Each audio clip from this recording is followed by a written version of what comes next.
Hey everyone. Tonight we're going back to a world where laundry was not a minor inconvenience, but a full-day physical ordeal, where clean clothes cost something real in the body of the woman who made them that way.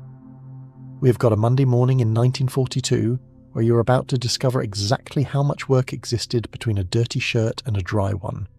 We have got the story of the Maytag company, the machine that changed everything, and the extraordinary, slightly ruthless path that got it into American homes. We have got a laundry room job that most people have never thought about, the women who worked inside commercial steam laundries, pressing and folding and surviving temperatures that had no business being that high.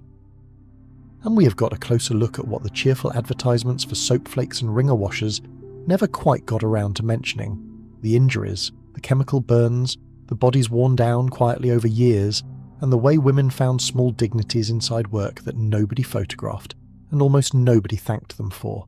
So before you get settled, take a moment to like the video and subscribe, but only if you genuinely enjoy spending time here. And leave me a comment letting me know where you're watching from and what time it is wherever you are. I love seeing that. Now get comfortable, maybe pull a blanket up, and let us go back together. It is Monday morning, and you know what that means before you're fully awake. You know it the way your body knows things, from the light coming through the window and the particular quality of the silence in the house, and the faint familiar heaviness that settles in your chest when the day ahead has already been decided for you. Monday is wash day. It has always been wash day. Your mother washed on Mondays, her mother washed on Mondays. The calendar is not a suggestion. It is a social contract with the neighbourhood, with the clothesline, with the week itself. You wash on Monday, or you're behind on everything, and being behind on laundry in 1942 is not something you allow yourself to become.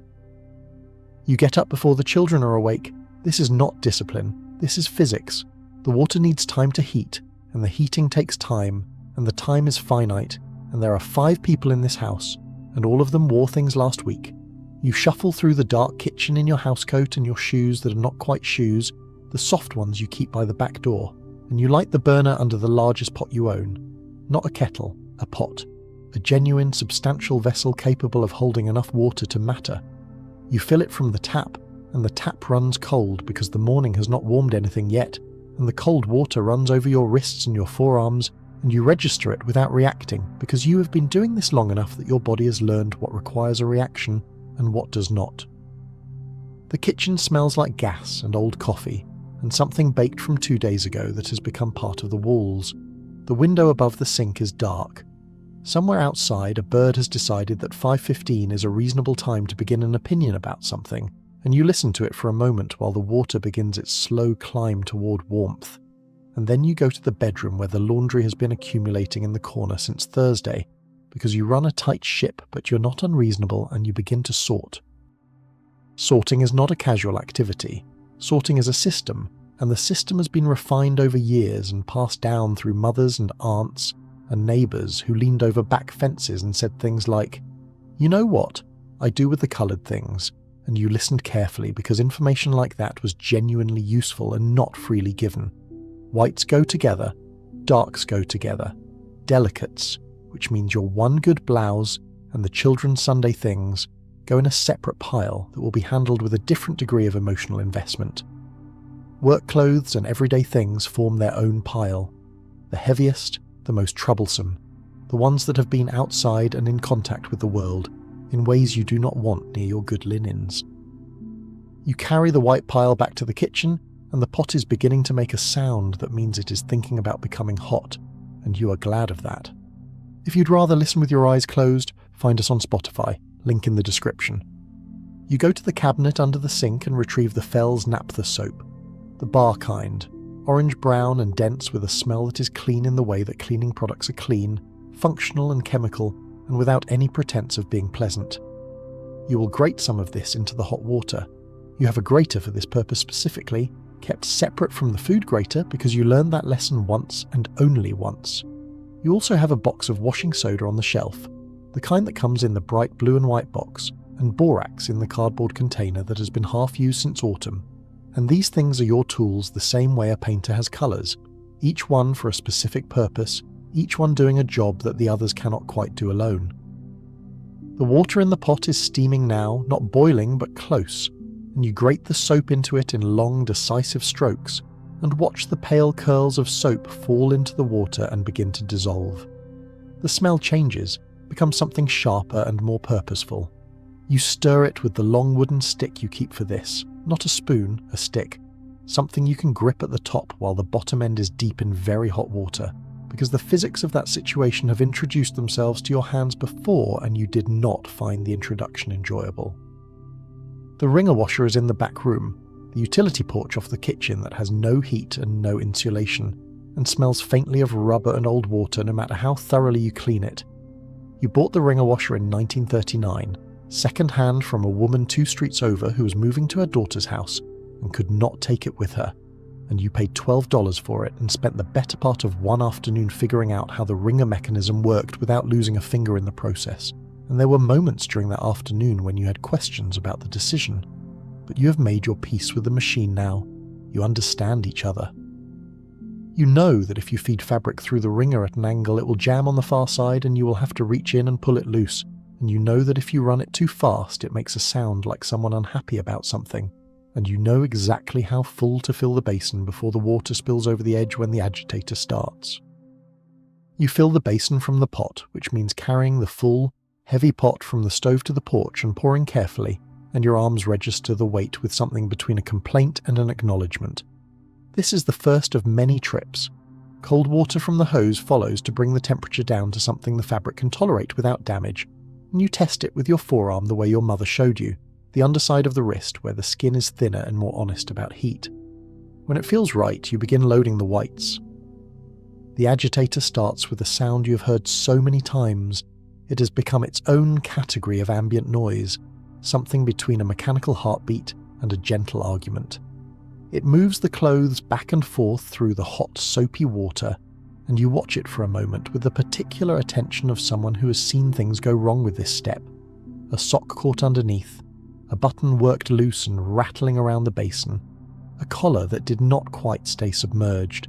Then you leave it to do its work and go back to the kitchen because the children will be up in 40 minutes and breakfast does not arrange itself. Breakfast is oatmeal, which takes less attention than eggs, and is filling in a way that is useful on a day when you will not have time to sit down between now and 2 in the afternoon. You make it the way your husband likes it, which is thicker than you would make it for yourself, with a line of brown sugar across the top that you do not measure because you have made this oatmeal enough times that the right amount of brown sugar is in your hands and not in any measuring spoon. You call the children and they come in stages, the oldest first because she has always been a morning person in the way that some children just are, the way you yourself were not and have never become, and the youngest last because he is 6 and has not yet made his peace with the existence of morning. You eat standing up. Not because you have to, not in any technical sense, but because sitting down feels presumptuous on a Monday, like telling the day that you have opinions about it. You eat standing at the counter while you pack the school lunches, peanut butter on white bread and a piece of fruit that the children will accept with varying degrees of enthusiasm, depending on what the fruit is. The children eat at the table and talk about things that will not be remembered by anyone by Tuesday, and you listen with one ear and are grateful for the noise, because a quiet house on a Monday morning means something has gone wrong, and nothing has gone wrong yet. Your husband eats and leaves, and there is no ceremony around this. You both understand the shape of the day, and the shape does not include ceremony. He wears a clean shirt today because last Monday worked, because the laundry was done and put away, and the shirts were on the hanger where shirts belong. That is a form of success that no one will say anything about, and that you will not think about either, because it is simply the expected outcome, and the expected outcome does not get mentioned. Only the failures get mentioned, and this week there are no failures, which means this week does not exist in the official record. The children leave and the house is quiet and you go back to the porch. The agitator has been running and the whites have had their time, and now comes the first round of wringing. You lift each piece from the hot soapy water with the wooden stick and feed it through the wringer, guiding the fabric carefully so that it passes through evenly. The wringer presses the water out in a thin, continuous stream that falls into the rinse basin you have positioned below it, or should fall into the rinse basin, except that the rinse basin is not always positioned with sufficient precision, and sometimes the stream misses and hits the floor, and you absorb this information without comment. Wringing is a skill, and it is also, on a Monday when you have been up since before 5, a physical negotiation. The wet fabric is heavier than it appears. A man's work shirt, soaking wet and halfway through the wringer, has opinions about the direction it would like to travel, and those opinions are not always compatible with the direction you need it to go. You guide it with both hands, which means your hands are at the level of the wringer mechanism, which means the space between your fingers and the rollers is a distance you have learned to monitor, continuously and automatically, because the wringer mechanism does not have opinions about fingers specifically, but it will absolutely take yours if you give it the opportunity. Once the whites are through the wringer, they go into the cold rinse water and you work them with your hands, feeling for any remaining traces of soap, rubbing the collars and cuffs again because those are the places that soap hides. Your hands are red by now, not injured, just red. The particular red of skin that has been alternating between hot water and cold water for an hour. You will not think about your hands again until this evening, when you put lotion on them before bed, the plain kind in the glass jar on the nightstand, and you will notice them then with something between resignation and routine. The rinse water is used and goes out, and you refill for a second rinse, because one rinse is not always enough, and soap residue in the fabric will make it feel stiff and vaguely wrong, and you will know and it will bother you. 2 rinses, that is the rule. The second rinse sometimes has a splash of white vinegar in it, just a small amount because vinegar cuts any last traces of soap and leaves the fabric soft in a way that is difficult to explain but immediately apparent in the feel of a dried sheet. Your mother used vinegar, you use vinegar. Somewhere in a suburb you have not yet imagined, a woman in 1965 will add fabric softener to a machine that does all of this automatically, and she will not know that the vinegar came first, and that is fine. The whites go through the wringer again, into the basket that is lined with a worn towel to protect the fabric from the metal, and then you carry the basket outside. The clothesline runs from the back porch to the post your husband put in the yard 8 years ago, the one that leans slightly to the left now but still holds, and the line itself was replaced last spring with new cotton clothesline that still has some tension in it, and has not yet developed the particular sag that will require another replacement in a year or 2. You have wooden clothespins in the canvas bag that hangs from the line, the kind with the metal spring, which you prefer to the old slot type because they hold better in wind, and the wind today is present. It is March in the Midwest, which means the cold has decided to continue having opinions. You hang the whites first. This is not a preference, this is strategy. The whites are the things that matter most to see in good condition, the shirts and the sheets and the pillowcases, and hanging them first means they get the most sun and the most time on the line, which means they dry properly and do not come in damp and require rehanging, which is a problem you have experienced and do not intend to repeat. You pin each piece carefully, giving collars and cuffs and waistbands an extra pin where the weight will pull, and you smooth the fabric with your hands as you go because wrinkles set in while things dry, and a sheet that dries with a bad crease in it will require ironing that you do not want to do. The cold air hits your hands and they ache briefly and then stop aching because your body has other things to pay attention to. The yard is quiet. The neighbour to the left has already got her wash on the line, and you notice this with a feeling that is not quite competitive and not quite not competitive. Just the ambient awareness that Monday has a pace and you are in it. The neighbour to the right does not yet have her wash out, and you file this information away with no particular satisfaction, which is what you tell yourself, and mostly it is true. Back inside for the darks. The water in the basin has cooled and gone grey with soap residue, and you drain it and refill it. This time with water that is warm but not hot, because dark fabric and very hot water have a relationship you do not want to encourage. The agitator starts again, and you load the dark things, the work pants, and the everyday blouses, and the children's school clothes that have been through last week in the way that children's school clothes go through weeks, with commitment and without mercy. There is a knee on one pair of pants that is going to require attention before it goes back in the drawer, and you set that pair aside on the edge of the sink as a reminder, which is a system that works about half the time. While the darks agitate, you go back to the kitchen and do the breakfast dishes, because the dishes do not wait and the kitchen does not keep itself, and you have approximately 30 minutes before the darks need to be wrung. You wash the dishes in the sink with the dish soap that is different from the laundry soap, the liquid kind in the bottle, and you rinse them and stack them in the drying rack, and you do this so automatically that your hands do the work while your mind is elsewhere, doing a quiet inventory of the day ahead, what needs to be started and what needs to be finished, and what can wait until Tuesday if it absolutely has to but preferably will not. The darks come through the wringer and go into rinse water and then through the wringer again, and you carry this basket out to the line and hang them in the section past the whites, because they are behind the whites in terms of importance, and also because mixing whites and darks on the same section of line is not something you do. There are systems, and the systems exist for reasons, and some of the reasons are practical, and some of them are simply the accumulated weight of how things are done, and on a Monday morning with 2 loads down and 1 to go, you do not have the energy to interrogate which is which. The delicates are last, and delicates is a category that requires a change in your approach, the way certain conversations require a change in your tone. No wringer for the delicates. The wringer is efficient and the wringer is useful, and the wringer has no concept of a silk blouse or a fine cotton voile, and will reduce either to something unsuitable for public appearance. Delicates are washed by hand in the basin, in water that is lukewarm and gentle, with a small amount of ivory flakes dissolved in it, the white kind that comes in the cardboard box with the woman in the blue dress on the front. You wash each piece separately, working the fabric gently between your palms, paying particular attention to the underarms and the collar because those are the places where fabric gives itself away. Then you press the water out without wringing, which means rolling the garment in a dry towel and pressing firmly, and then unrolling it and hanging it on the indoor drying rack in the corner of the bedroom, where it will dry slowly away from direct sunlight, which fades colours in ways that are permanent and disappointing. Your good blouse will be dry by tomorrow afternoon. This is one of those facts about a life organised around laundry that you have absorbed so completely it no longer registers as knowledge, just as the shape of how things work.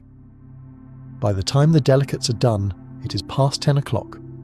You have been at this for nearly 5 hours, not counting the night before when you sorted and prepared, not counting the Tuesday when you will iron. Your back has a particular complaint that lives just above the left hip and makes itself known around this point in a laundry day, not loudly, just persistently, like someone knocking on a door they know will eventually be opened. You stretch briefly, one hand on the sink, and feel the pull of muscles that have been bending and lifting and carrying since before sunrise, and you think about the pot of coffee that has been waiting on the stove since breakfast. Probably past its best by now, but still coffee, and you pour a cup and stand at the kitchen window and look out at the clothes on the line. They are moving in the March wind, the whites first, moving in the way that clean laundry moves, with a freedom that is almost gratifying to watch, and the darks beyond them, and the whole line of it represents about 45 minutes of ironing on Wednesday that you're trying not to think about yet. But right now, in this moment, with the coffee in your hands and the wind doing the drying for you, there is a quiet satisfaction in what you are looking at. Not pride exactly, because pride implies an audience, and you have no audience. Just the specific private satisfaction of a job that required the better part of your body and most of your morning done correctly, visible on the line in the March light, clean. The thing about wash day is that everyone could see it. This is one of those social facts about 1940s neighbourhood life that sounds strange from this distance, but was simply the reality of how it was.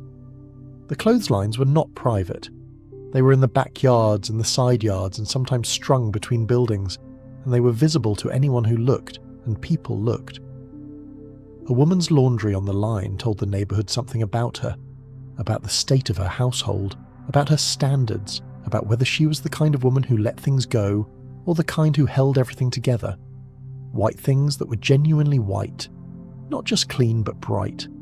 Not just bright, but without the yellowish cast that came from not washing often enough or using not enough soap or cutting corners on the bluing. There was bluing, a small bottle of it, that you added to the final rinse for the whites to counteract the natural yellowing of the fabric and produce that specific, slightly unnatural brightness that the laundry soap advertisements promised and that the neighbourhood expected. There are things about wash day in the 1940s that do not make it into the general nostalgic account of the period, things that lived in the detail of the day rather than in its outline. The bluing, for instance. The particular ceremony of the bluing, it was not simply added to the water. It was added with attention, with a small dropper or a controlled pour, and the amount was calibrated against the volume of water and the quantity of fabric and the particular stubbornness of the yellowing you were working against, and the calibration was done by eye and by experience and by the memory of the last time you got it slightly wrong. which produced a faint blue tint on your husband's white undershirt that he noticed immediately, and that you heard about in the particular way that you heard about domestic things that had gone not quite right, which was not with anger exactly, but with the kind of perplexed disappointment that suggested the error was surprising, which was itself a slightly surprising response given how complicated the thing was that you were doing, and how reliably you were doing it correctly the other 51 weeks. The bluing came in different formulations in different decades.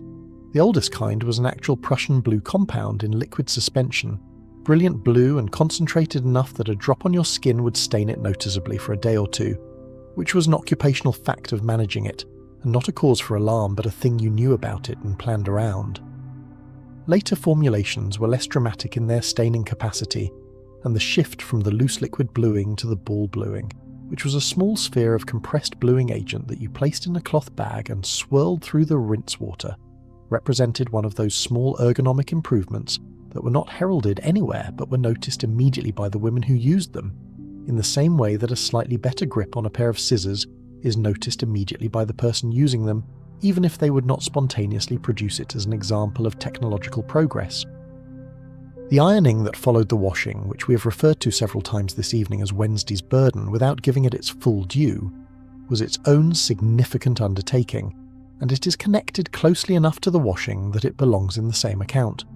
Because clean laundry, in the 1940s, was not finished when it was clean. It was finished when it was ironed. The interval between washed and ironed was not a resting state. It was a preparatory state, the clothes on their hangers or in their baskets waiting for the iron's attention, the way anything not yet completed waits for completion, which is with a kind of ambient unfinishedness that is almost physical in its presence. The irons of the 1940s were electric, in most homes that had electricity, but the electricity did not make them light. They were substantial objects, heavier than the later irons that came as the materials and the heating elements were refined, and they retained heat in a way that was efficient, and also meant that the consequence of setting the iron on fabric with the wrong temperature setting was immediate and permanent, and usually required a creative explanation for how a triangular scorch mark came to be on the back of a shirt. The temperature settings were managed by a dial and by knowledge, which is to say that the dial told you where to set it for cotton or linen or wool, but the knowledge told you that your particular iron ran slightly hot on the cotton setting and needed to be turned down a fraction if you were working with the thinner cotton shirts, because that was the kind of specific, undeniable knowledge that came from one ruined shirt and lived in your hands forever afterward.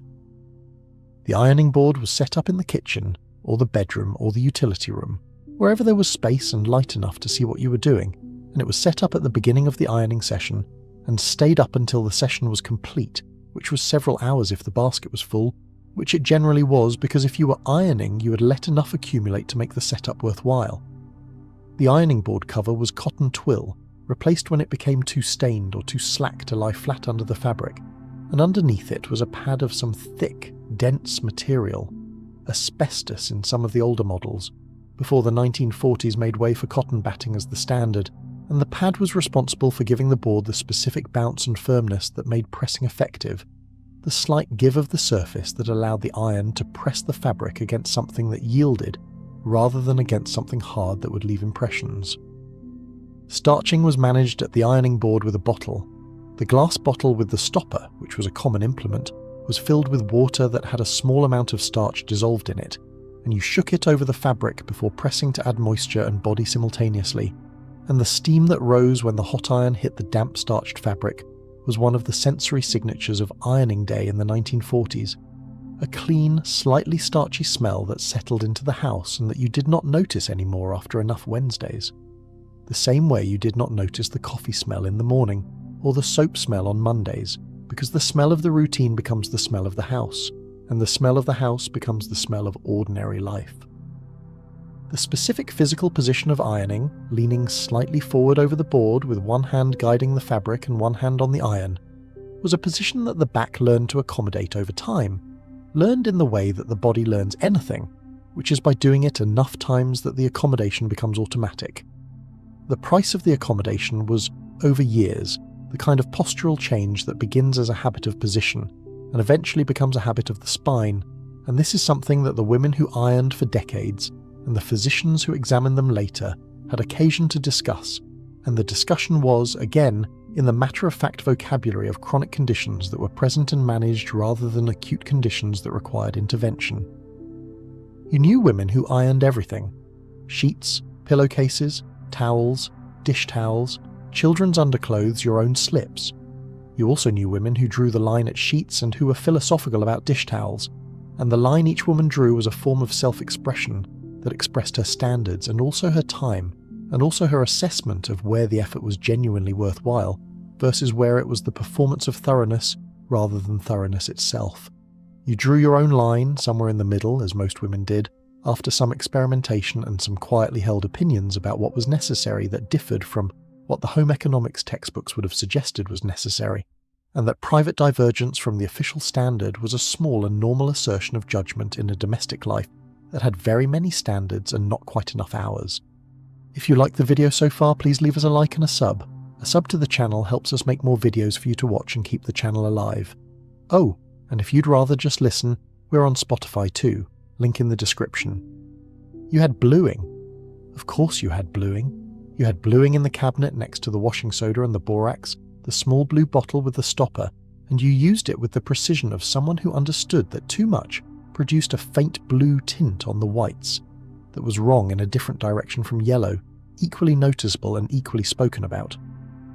The right amount of bluing was a skill, and the skill had been acquired through one specific incident with someone's white Sunday tablecloth that you do not care to revisit in memory.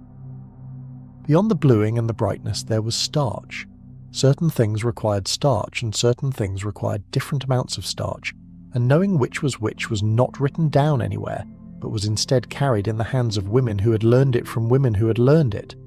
Your husband's shirt collars required a firm starch, not stiff in the way that cracked when you bent them, but stiff enough to hold their shape through a workday and hold the tie properly and present to the world the image of a man whose household was well ordered.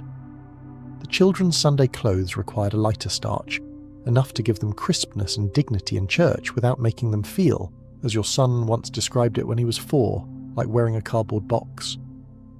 And your own blouses occupied a middle territory, a moderate starch that gave them shape without rigidity, because you did not have the patience for rigid and because you were the one wearing them, and therefore you had opinions. Starch was applied after washing, sometimes during the final rinse, sometimes with a spray bottle at the ironing board, and the ironing itself was Wednesday's particular burden, which you are not going to think about today. Today was about getting everything clean and dry and folded, and ironing was a different kind of conversation that you would have with yourself 2 days from now when you had recovered sufficient confidence to have it. The thing you did not know when you were young and washing alongside your mother, when laundry was something that happened in the kitchen of the house you grew up in, with its particular smells and its particular rhythms, is that every piece of information you were accumulating was the result of decades of collective problem solving by women who were also trying to figure this out without instructions. The bluing came from women who noticed that certain river water made white things look brighter and eventually traced it back to the mineral content of the water and found a way to replicate the effect. The vinegar rinse came from women who noticed that fabric washed in hard water felt stiff and worked backward to find a solution. The rules about water temperature and fabric type came from someone's ruined blouse and someone else's permanently shrunken sweater, and the information travelled between women the way important information travels, in fragments, over back fences, through observation, through the quiet passing down from mother to daughter of a way of doing something that had taken years to refine. None of this is in any book, or rather some of it eventually made it into books, into the home economics textbooks, and the household management guides, and the pages of magazines like Good Housekeeping and Better Homes and Gardens that told women how to maintain their homes with a kind of bright, authoritative confidence that suggested all of it was simple. Simple as long as you already knew the things they were not explaining. Simple as long as you had someone beside you the first time who could show you the difference between water that is hot enough and water that is too hot. Simple as long as your back held and your hands could take the cold and the heat and the weight of the basket and the hours of standing on a linoleum floor with nothing between your feet and that floor except the soft shoes you wore to protect both. The afternoon comes in while you are taking the first items off the line, testing their dryness with the same hands that put them up hours earlier. The sheets are dry because sheets are large and catch wind, and the wind has been cooperative today, for which you are quietly grateful. The shirts are nearly dry, the collar's still holding a trace of damp that means another hour, maybe 2. The children's things are dry because children's things are small, and small things dry faster, which is one of the few advantages of small things. You fold as you take down, because folding at the line means not unfolding at the laundry room, which means less work, which means something, even if what it means is only a small efficiency that you will notice and no one else will. You fold the sheets the way your mother taught you, the long way first, then the wide way, then the narrow fold that turns a full sheet into a rectangle that fits on the shelf without looking like something has lost confidence in itself. You fold them with precision not because anyone will inspect them on the shelf, but because you are the one who put them there, and you will be the one who sees them every time the linen closet opens, and that is reason enough. There is a form of order that you maintain entirely for yourself, not for the neighbourhood, and not for your husband, and not for the image of the well-run household that the magazines describe, but for the quiet satisfaction of things being where they belong and looking the way they should. This is yours. Nobody gave it to you and nobody can take it back. By 4 o'clock the basket is empty and the line is bare and the laundry is in the house, the whites in the linen closet and the children's things on their shelves, and your husband's work shirts on their hangers in the bedroom closet, waiting for Wednesday and the iron. You stand in the kitchen and your back says the thing it always says at this point in the day, and you listen to it with the moderate patience you have learned to extend to your own body, not unlimited patience. Not the kind that takes you off your feet when there are still things to be done, but an acknowledgement. You hear it, you understand, you will address it later. You make dinner? Of course you make dinner. Wash day does not excuse you from dinner. The casserole has been in the slow oven since noon, the one you put together before the darks went in, time to be done at 5:30, and it will be done at 5:30, because you have made this calculation enough times that it has become reliable. The house smells like clean laundry, and something savoury baking, and these two smells together are so deeply embedded in your understanding of what a house should smell like on a Monday that they are almost indistinguishable from the feeling of the day being complete. The children come home and do not notice the laundry. This is not ingratitude exactly. It is that clean clothes are the expected condition of clothes, the same way a repaired fence is the expected condition of a fence. What would have been noticed is the absence. If there had been no clean shirts tomorrow morning, if the sheets had not been changed, if the household had not been maintained at the standard the household runs on, that would have been noticed immediately, and with a completeness that would not have been comfortable. The presence of the thing done right is invisible. Only the failure to do it is visible. This is one of the fundamental mechanics of maintaining a home, and you have long since made your peace with it, or something that functions like peace. Your husband comes home and eats dinner and says the casserole is good, which it is, and you eat at the table together and the children talk about their day, and you half listen and ask the right questions, the ones that encourage a second sentence, because you have learned that the right question at the right moment keeps a conversation going in a direction that does not require significant intervention. And significant intervention at dinner on a Monday is not something you have the resources for. After dinner the dishes, after the dishes the children's baths, after the baths the homework check and the book and the light out, and then the kitchen is quiet and the house is quiet and you sit down. You sit down in the chair in the corner of the front room, the one with the worn arm that you have been meaning to address for a year, and you sit down with a degree of intention that suggests this sitting is not casual, it is earned, it is the specific sitting of a person who has been upright since before the sun made a decision about it, and has now fulfilled every obligation of the day and is sitting down. You have a glass of water, because your hands are dry from the chemicals and the wringing and the cold, and you look at nothing in particular for a moment, and the quiet of the house settles around you in a way that is not uncomfortable. You are tired in a way that has a very specific texture, the tiredness of physical work sustained over a long time, and it is different from the tiredness of an emotional day, or the tiredness of poor sleep. It is located in your body, in your arms and your back, in your hands and your feet, and it does not hurt exactly. It is just the register of the day in your body, the accumulated evidence of what was done. You do not think about it in these terms. You sit in the chair and look at nothing and let the evening quiet take you where it takes you, which tonight is close to sleep, which is fine because tomorrow is Tuesday and Tuesday has its own requirements, and you will need to be ready. The laundry is clean, the family is fed, the children are in bed, the house is quiet and the clothes are where they belong.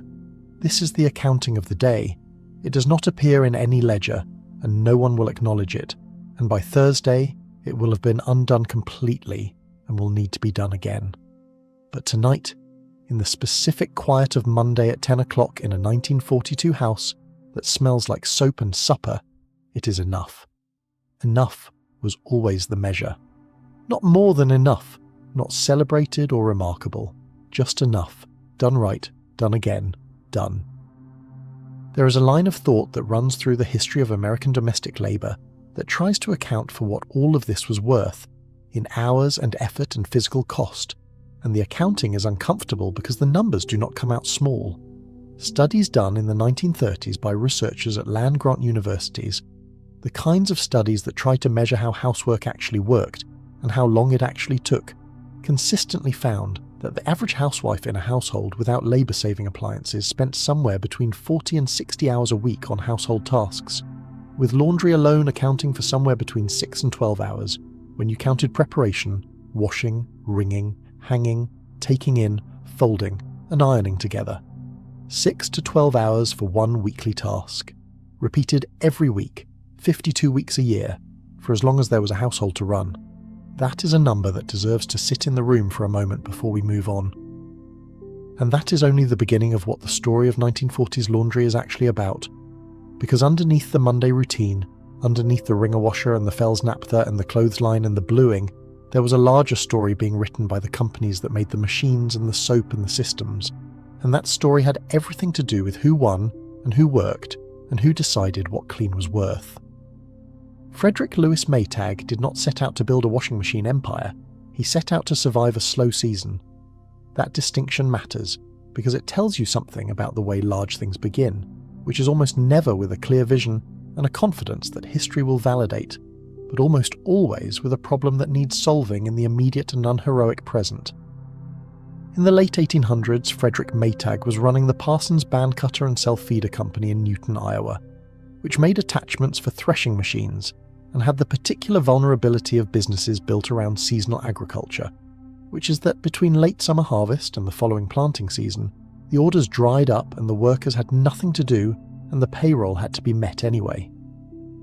This was not a sustainable arrangement, and Frederick Maytag knew it.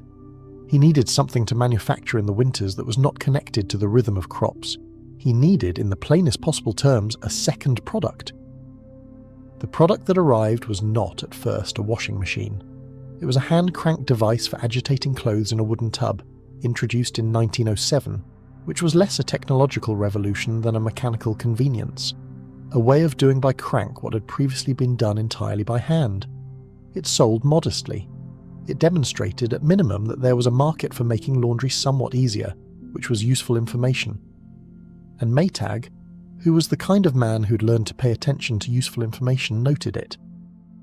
What came next was the work of 2 decades and a succession of engineers, inventors and invested family members who collectively produced a series of increasingly practical and increasingly mechanized washing machines that moved through the years from wooden tubs to aluminum to the agitator designs that began to define the category. In 1911, the company introduced a machine with an electric motor as an option, which in 1911 was not a universal amenity, but a significant one, a signal that the machine was pointed toward a future in which electricity was everywhere, and women wanted to do laundry with less of their own physical effort and more of something else's. That something else, the company understood, was the thing they were selling. The 1920s were where Maytag became Maytag in any recognizable sense. The company introduced the aluminum gyrofoam washer, a machine with a design that significantly reduced the time and labor of the washing process, and they sold it with a marketing campaign that recognized something that the better soap companies had already recognized, which was that the consumer was not buying a machine, she was buying time. She was buying the hours that the machine would give back to her. She was buying the hours she would not spend at the washtub and the wringer and the heavy pot on the stove. That was the thing on offer, not aluminum, not gyration. Time and strength returned. They sold it accordingly, and they sold it well. By the mid-1920s, Maytag was the largest washing machine manufacturer in the world, a position achieved through a combination of mechanical reliability aggressive pricing, and an understanding of their customer that was unusually specific for the era. The customer was a woman. Her time had value, even if that value was not calculated in wages. Her physical effort was finite, even if the demands on it were not. The machine that reduced the physical cost of laundry was not a luxury. It was, for a significant portion of the women who wanted it, a necessity, and pricing it accordingly, or at least pricing it in a way that made installment payment possible, was part of how the company grew. Installment payment was not a casual offering. It was a deliberate strategy, and it reflected an understanding that the women who most needed a Maytag washer were often the women who could least easily produce a lump sum payment for one. The machine cost somewhere between $75 and $120 in the 1920s, depending on the model and the year, which was the equivalent of several weeks of a working man's wages and a genuinely significant sum for a household operating on a budget. Installment plans allowed a woman to essentially pay for the machine in increments out of the household budget, which required her to make a case to her husband, or to make the decision herself if she was the one managing the household finances, and either way it required that someone in the household make a decision that the machine was worth the ongoing commitment. Many of them did. The machines sold in enormous numbers through the 20s and into the 30s, even through the Depression, where Maytag demonstrated a complicated kind of resilience. The resilience of making something that people genuinely needed badly enough to find a way to pay for even when money was short. Not everyone could. There are Depression-era accounts of women writing to the company to explain their circumstances and ask for deferrals on payments, and the company's response to these letters varied, as the response of any large institution to individual human need varies, with some compassion and some bureaucracy and some practical accounting. But the fact of the letters tells you something about how much the machines had come to matter to the women who owned them, that they wrote letters explaining their situations to a washing machine company in Iowa, rather than simply sending the machines back.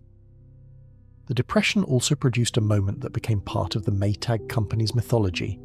a moment so useful to the brand that it is worth examining with some care. In 1932, the company introduced the Maytag Lone Ranger radio program, which was among the early branded radio programs that attached a company's name and product to entertainment content as a way of building association and affection in the consumer's mind without appearing to sell directly. This was not unique to Maytag. Many companies were doing this, but Maytag did it in a particular way, attaching their name to a figure of American heroism and reliable service, a man who showed up when needed and did the right thing, and the association between that figure and the washing machine that also showed up when needed and did what it was supposed to do was not accidental. It was considered, and it worked.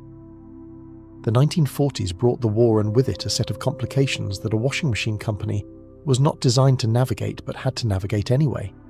Metal was allocated to the war effort. Consumer manufacturing was curtailed. The machines that had been steadily improving through 2 decades of design iteration suddenly stopped being produced in significant numbers because the steel and the aluminum and the mechanical components were needed elsewhere, for things that were not washing machines. Women who needed to replace a worn-out machine found themselves unable to do so, and women who had been planning to buy their first machine found themselves waiting, and the waiting would last until the war was over and the factories came back to consumer goods, and the pent-up demand that had been building since the early 1940s finally released into the market like something that had been held behind a dam. The post-war period was where Maytag, and the washing machine industry generally, made what turned out to be one of the more consequential arguments in the history of American domestic life. The argument was that the automatic washing machine, the machine that filled itself and agitated and drained and even partially spun without requiring the woman to operate a wringer or manage the water or stand beside it through the process, was not a luxury, but a baseline expectation of the modern American household. This argument was made through advertising, through the pages of women's magazines, through the department stores and appliance showrooms where women went to look and dream and sometimes buy, and through the broader cultural conversation about what the post-war American home was supposed to look like and what it was supposed to offer the women living inside it. The automatic washer was positioned as the thing that freed the American housewife from drudgery, and there is something true in that framing, something genuine in the recognition that the labour of pre-automatic laundry was substantial and that reducing it was a real benefit to real women. But the framing also did something else. something that is worth noticing. It suggested that the housewife who did not have an automatic washer was somehow behind, somehow not yet arrived at the modernity that was available to her, and this suggestion carried with it an implication that the housewife's standards were insufficient if she had not yet acquired the machine that would allow her to meet the new standards. The machine created the standard it then allowed her to meet. This is a mechanism familiar to anyone who has thought carefully about how consumer goods develop markets, and it operated with particular effectiveness on women who were already operating inside a social system that evaluated them on the condition of their households. Maytag navigated this moment with considerable skill. The company introduced a series of post-war models that were marketed with a combination of technical authority, which came from the company's genuine engineering achievements in washer design, and domestic aspiration, which came from the advertising industry's understanding of what women in the late 40s and early 50s were responding to. The models were given names that suggested reliability, suggested modernity, suggested the specific pleasure of a household operating at peak efficiency, the Maytag automatic, words chosen with care. The 1950s saw the automatic washer become a defining feature of the middle-class American household in the same way that the refrigerator had become a defining feature 2 decades earlier. To not have one was increasingly a statement about your economic situation, and economic statements of that particular kind were not comfortable in a decade that was building its identity around the proposition that the American middle class had access to the material goods that made life better, cleaner, easier, more comfortable. The washer in the basement or the utility room was evidence of participation in that project, and participation in that project was, in the 1950s, close to a social obligation. The Maytag repairman arrived in 1967 as a character in the company's advertising, and while this is a somewhat later moment than the decades we have been inhabiting, it is worth noting because it represents something significant about what Maytag had built and how it chose to present itself. The repairman, famously, had nothing to do. He sat in his shop and waited for calls that did not come, because Maytag washing machines, the advertisements insisted, simply did not break down. The campaign ran for years and became one of the most recognized advertising campaigns in American history, not because it was the most sophisticated or the most technically brilliant, but because it said something that resonated at the level of deep consumer desire. The machine was reliable, it would not fail you. In a life organized around things that needed to work and often did not, the machine would work. Every time. That was the promise, and it was a promise that landed precisely because the alternative, the machine that failed on Monday morning when you had a week's worth of laundry waiting, was a specific familiar catastrophe with a specific familiar cost. The cost of a broken washing machine was not repaired simply by calling someone. It was absorbed by the woman whose Monday had just collapsed, who now had to find another way to get the laundry done, or wait until the machine was fixed, or go to the laundromat, which was a different kind of solution, with its own demands on time and effort and quarters, and the particular discomfort of doing your family's laundry in public. The reliable machine was not a trivial convenience. It was a structural necessity in the weekly organisation of a household, and Maytag understood that and built its brand around that understanding and spent 50 years selling it back to the women who had already told them what they needed, which is a form of business acumen that has always worked very well. What Maytag also understood, and what the story of laundry machines in the 20th century teaches you if you look at it carefully, is that the product was never really about the product. The wringer washer was about time. The automatic washer was about time and effort. The reliable automatic washer was about time, effort, and the specific anxiety of a household running on the correct functioning of things that could break. Each generation of machine addressed a slightly different version of the same fundamental problem, which was that laundry was necessary and exhausting, and consumed a portion of a woman's life that she would have preferred to spend otherwise, and any machine that credibly promised to reduce that consumption was selling something that women genuinely wanted. The genius, if that is the word, of the American appliance industry in the 20th century was in recognizing that need clearly and then figuring out how to manufacture that recognition into profit. But the story of who made all of this machinery possible, who designed and engineered and tested and refined these products through the first half of the 20th century is not a story that the advertising campaigns told, because the advertising campaigns were not interested in the factory. They were interested in the kitchen, and the woman in the kitchen, and the relationship between the woman and the machine that the company was selling her. The factory was where the machine was built, the kitchen was where it was sold, and the space between those two places, the space where the work of manufacturing happened and the workers who did it lived, was not part of the story that the washing machine companies wanted the consumer to think about. Newton, Iowa, where Maytag was headquartered, had a population of around 15,000 people for much of the 20th century, and for a significant portion of that century, a significant portion of those people worked for Maytag, directly or indirectly. The company was the town in the way that a single major employer in a small Midwestern city is always also the town, shaping its economy and its politics and its sense of what stability looked like and what the future was likely to hold. Maytag workers were employed on assembly lines that ran on the logic of efficiency, the same efficiency that the washing machines they produced were designed to bring to the households that bought them, and the work was repetitive and loud and physically demanding in ways that the advertisements never found occasion to mention. If you like the video so far, please leave us a like and a sub. A sub to the channel helps us make more videos for you to watch and keep the channel alive. Oh, and if you'd rather just listen, we're on Spotify too, link in the description. The relationship between Maytag and its workers was, for much of the mid-20th century, mediated by the Union, the International Association of Machinists, which negotiated wages and working conditions in a process that was sometimes cooperative and sometimes not, and which produced contracts that gave Maytag workers a standard of living that was comfortable by the measures of working-class America in the 1950s and 60s, not affluent but stable, not luxurious but sufficient. The workers who assembled the washing machines that promised American housewives an escape from drudgery were themselves living lives in which drudgery was present, in the form of the assembly line and the shift work and the noise and the repetition, but also in which security was present, in the form of wages that paid mortgages and union benefits that covered doctors and pensions that promised something on the other end. That arrangement, the mid-century American compact between a company and its workers and its town, would not last indefinitely. But in the 1940s and 1950s, it was intact, and it produced year after year the machines that were being carried into the basements and utility rooms and laundry porches of American homes across the country, the machines that were reducing the physical cost of Monday, the machines that were, as the advertisements said and as was genuinely true, changing something real in the lives of the women who used them. That the change was complicated, that it came with new expectations and new standards and new pressures that the machines did not relieve, is the part of the story that we will come to in a little while. But the machines themselves, the mechanical fact of them, the engineering that went into making them work reliably over years, that was real, that was something.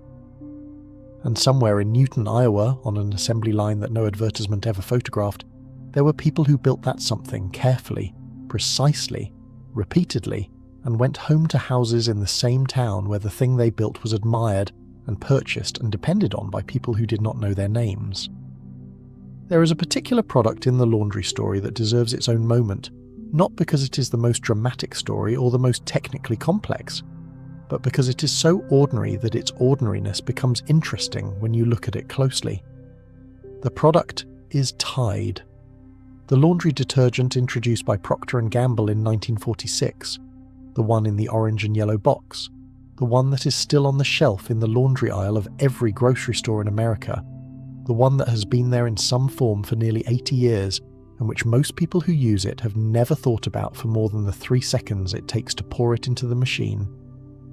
Tide arrived at the end of the war as a synthetic detergent, as opposed to the soap-based products that had dominated the laundry market until that point, and the distinction between detergent and soap is not merely chemical, it is practical, and it matters specifically in the context of hard water. Hard water, water with a high mineral content, has a particular relationship with soap-based laundry products, which is that it reduces their effectiveness significantly, leaving clothes with a grey residue and a stiffness that all the rinsing in the world does not fully remove. This was not a minor inconvenience. In a significant portion of the United States, hard water was simply the water that came out of the tap, and the women doing laundry in those areas had been dealing with its effects for as long as they had been doing laundry, adjusting and compensating and using extra soap and extra rinses, and still sometimes getting results that were less than what the advertisements for the soap promised. Tide, being synthetic rather than soap-based, worked in hard water in a way that traditional soap did not. It cut grease and lifted dirt and rinsed clean without the mineral residue, and it did these things reliably, consistently, in conditions where the previous generation of products had struggled. The women who tried it in the late 1940s and early 1950s and discovered that it actually worked, that the laundry came out cleaner and brighter and softer than it had with the products they had been using, were not responding to advertising, or not only responding to advertising, they were responding to the evidence of their own wash, and their own eyes, and their own hands feeling the fabric that came out of the rinse, and what they were experiencing was a product that performed differently and better in the specific conditions of their specific lives. Tide became the best-selling laundry detergent in the United States within a few years of its introduction, and it has remained in that position more or less ever since, which is one of the longest runs of market dominance in the history of consumer goods, and which is explained in significant part by that initial experience of genuinely improved performance in conditions where improvement was needed. The advertising helped. The orange and yellow box was designed to be visible on a shelf, and it succeeded at that. The campaign was consistent and ubiquitous in the way that Procter & Gamble campaigns in the 1950s were consistent and ubiquitous. But underneath the advertising was a product that worked, and in a category where the consumer could verify with their own laundry. Whether the product worked, working was the essential thing. There is another company that belongs in the laundry story of the 1940s, one less celebrated than Maytag but equally present in the basements and utility rooms of American homes, and that is the Apex Electric Manufacturing Company, which produced a line of washing machines and other appliances through the 1930s and 40s that competed with Maytag and with Whirlpool and with a dozen other manufacturers in the busy, contentious appliance market of the pre-war period. Apex is not a name that survived into the consumer consciousness the way Maytag did, and the reasons for that are both about the quality of their machines and about the specific historical misfortune of being a smaller manufacturer in a decade that was not kind to smaller manufacturers. But Apex matters to the laundry story for a different reason. In 1937, Apex sued the Radio Broadcast Employees Union for damages related to a strike that had prevented the shipment of the company's goods across state lines, and the resulting legal battle made it all the way to the Supreme Court in 1940, where it produced a decision that addressed the intersection of labour law, interstate commerce, and the National Labour Relations Act in ways that shaped the legal landscape for decades of labour relations in the manufacturing sector. This is a piece of legal history that is not typically told in the context of washing machine history or laundry history, but it is connected because the Apex decision, which was decided in the union's favour, was part of the legal architecture that made the labour organising in the laundry industry and in the washing machine industry more legally protected and therefore more possible in the 1940s than it had been in the 1930s. The connection between washing machine manufacturing law and laundry industry labour conditions is a thread you would not expect to find if you began the day thinking about bluing and wringer washers, and yet there it is, the way historical connections always are, sideways and specific, and requiring the kind of attention that does not look for the obvious connection, but is willing to follow the less obvious one to see where it goes. What the legal landscape of the 1940s also contained was the beginning of the regulatory conversation about product safety that would eventually produce the standards governing the design of wringer washers and the machines that replaced them. The National Safety Council was collecting accident statistics in the domestic sphere, and the appliance industry was receiving increasing attention from safety researchers who wanted to know, with some specificity, how often and in what circumstances domestic appliances produced injuries. The wringer washer data was collected, and it was not reassuring, and it eventually contributed to the design requirements that appliance manufacturers were given in subsequent decades, requirements that addressed the roller release mechanism and the guard design and the labelling that told users how to operate the equipment safely. This is the slow, institutional way that safety improvements arrive, which is through the accumulation of injury data and the advocacy of people who think the data demands a response, and the eventual translation of that response into standards that manufacturers are required to meet. It is not dramatic. It produces no individual moment of enlightenment. It is the incremental, bureaucratic, genuinely important work of people in offices who are tracking numbers that represent, in each case, a woman standing at a wringer washer on a Monday morning who had a moment of inattention and was injured. The Maytag company, through all of these decades and all of these larger historical currents, continued to make washing machines. It continued to make them in Newton, Iowa, with the workers whose union contracts went through their own cycles of negotiation and agreement and occasional dispute. It continued to innovate in the specific incremental way that mature industrial manufacturers innovate, improving efficiency and reliability and the quality of the components and the integration of the increasingly complex automatic functions that distinguished the 1960s Maytag from the 1940s Maytag in ways that were meaningful to the people using them. And it continued, all through those decades, to advertise. The advertising changed in tone and in technique and in the specific claims it made as the product changed and the audience's expectations changed, and the cultural conversation about what a washing machine was supposed to do for a household changed. But the fundamental proposition remained constant, and it was the proposition that we have been examining all evening from multiple angles. The proposition that the machine could give something back to the woman who had been spending that something on laundry, that the machine was on her side, that it was working for her, that she was the intended beneficiary of its operation. Whether she was, in the full and honest accounting, the primary beneficiary is a question that the history of the automatic washer and the detergent industry and the rising standards of household cleanliness suggests is more complicated than the advertisements made it seem. But the machines were real. The benefit was real. The limitation of the benefit was also real. And somewhere between those three truths, which is where most of the important truths of American domestic history live, is the story of what laundry actually was, and what it actually cost, and what it actually produced, in the decades before the automatic machine made the wringer a museum piece, and Monday a morning like other mornings. What Tide represented beyond its specific chemical properties was a shift in the fundamental nature of the laundry product category, from something made by combining natural fats and alkalis in a process that had been essentially unchanged for centuries, to something engineered at the molecular level specifically to address the problems that the natural product could not solve. This shift from soap to detergent happened rapidly and almost completely in the 1950s, and by the middle of that decade the synthetic detergent had effectively displaced the soap-based laundry product as the standard, leaving Fels-Naptha and Ivory Flakes and the other soap-based products in a position of diminished relevance that they have never fully recovered. There was one problem with the synthetic detergents, and it was a problem that did not become fully visible until the late 1950s and into the 1960s, which was that the early formulations produced an amount of foam that the wastewater treatment systems of American cities and towns were not equipped to handle. Rivers and streams in areas with synthetic detergent use began to develop foam at certain points, the kind of visible, persistent foam that accumulates in eddies and at the base of small falls, and this foam was traceable directly to the detergent compounds that were passing through municipal water treatment systems unchanged, because the treatment systems had been designed for the compounds in soap, not for the new synthetic surfactants that behaved differently.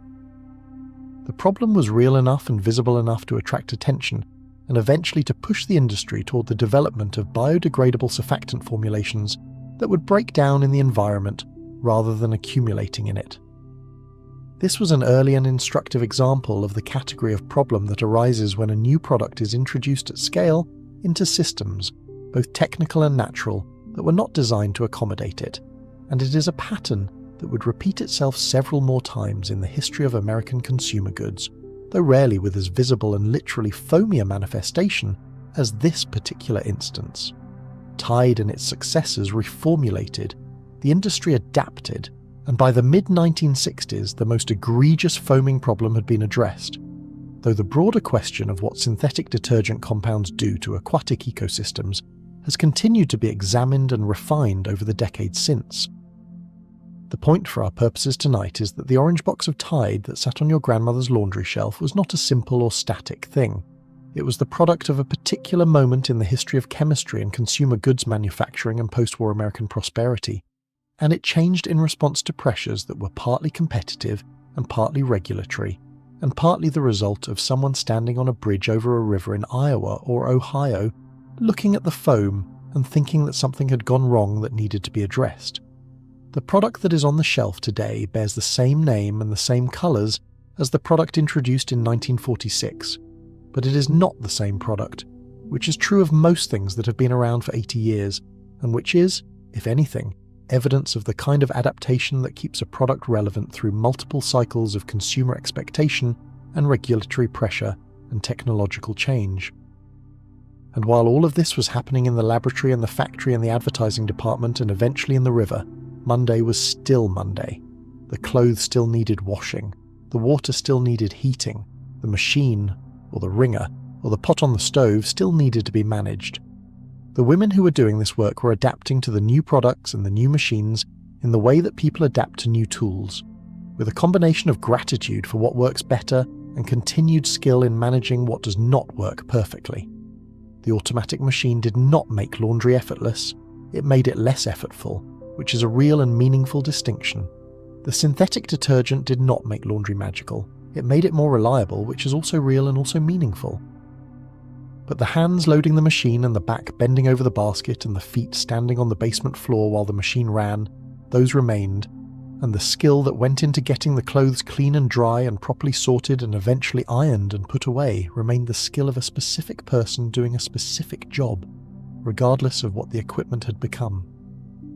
The story of laundry in 20th century America is often told as a story of liberation through technology, and there is enough truth in that framing to make it useful.